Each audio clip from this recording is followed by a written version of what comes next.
welcome back to another video. My name is Mayanthi. I'm a qualified counsellor and I share videos about how I became a counsellor and what you might want to know if you're looking to become a counsellor as well. So just before we get into the video, please hit that subscribe button. It just helps keep me motivated to keep making these videos.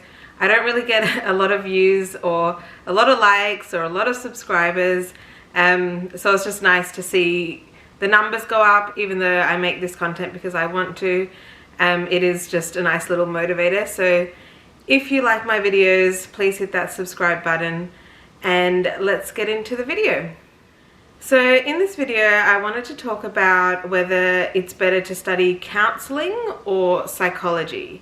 So this is a question that's come up in some of my comments and I just wanted to clarify because I studied counselling, but I also studied a Bachelor of Psychological Science, so the Bachelor of Psychology, and I initially started uni thinking I was going to become a psychologist, but once I was in uni I found out that you can't become a psychologist just by completing the bachelor degree. You also have to do the honours and masters, and if you don't take that path, there are other paths. So you might be able to do a graduate diploma and then go on to the masters in psychology, but there are a number of years you have to complete in the psychology kind of study field to be able to register as a clinical psychologist.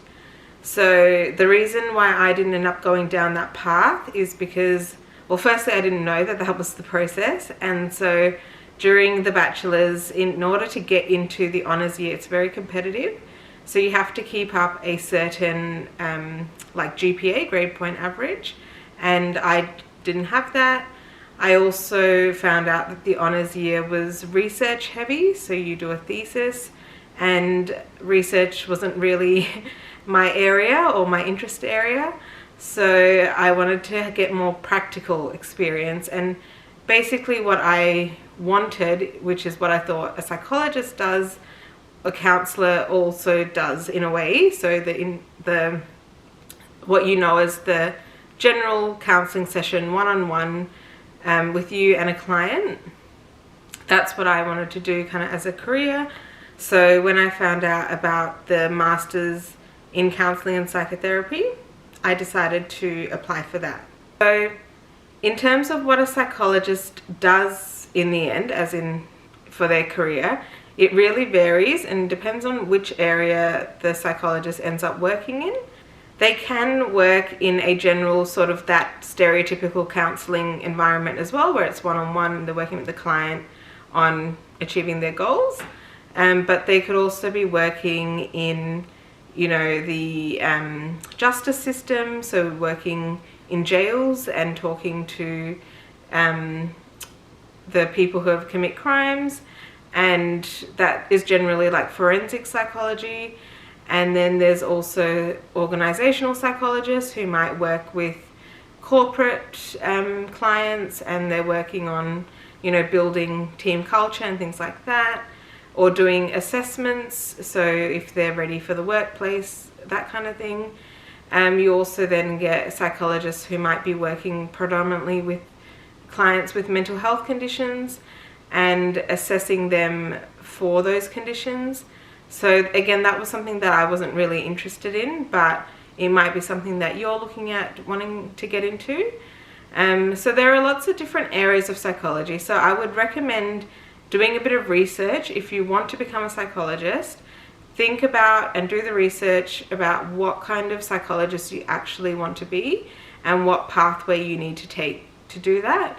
Generally there are different master's pathways and you would choose the pathway that you wanted to do. So just going back to my pathway, so when I was studying the Bachelor of Psychological Science and coming to the end of that degree, I spoke to one of the like course advisors, someone in the faculty, about what my options were after that, and they told me about this new course that was out, which was the Master of Counselling and Psychotherapy, and for me that just sounded like what I was interested in and what I wanted to do, so I decided to apply for that.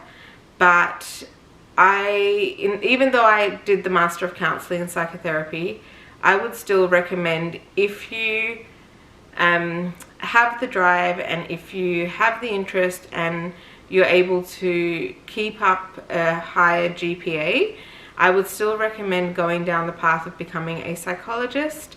So either doing the bachelor's in psychological science, the honours year, and then a master's degree in psychology, because that will get you to become a qualified and clinical psychologist or a registered psychologist, and you can kind of then go on your path and do your thing. But it is a difficult path, and there are some other options. So you can do, I think, the Bachelor's of Psychological Science or a bachelor in some other area as well, and then go on to do a graduate diploma in psychology, and then I think apply for some of the master's pathways in psychology. But when you're applying for master's degree, I think this is kind of goes for most master's degrees, it's good if you have some work experience behind you as well, because they don't necessarily just look at your academic grades. They do look at you holistically, who you are as a person, what you've done, to see if you'd be a good match for that master's degree. So just think about that as well. It doesn't have to be straight after studying something you then get into the master's. Some people do, but you can kind of look better in your application if you've done some work experience, volunteering. I've mentioned this in my other videos as well, but it definitely does help your application. That helped my application for getting into the Masters in Counselling and Psychotherapy. So it would definitely help with the psychology degree as well. And also, like, I've had friends that have had to apply interstate because they didn't get into the universities in their own state, but then they've gone interstate, applied for that uni, and they've gotten in.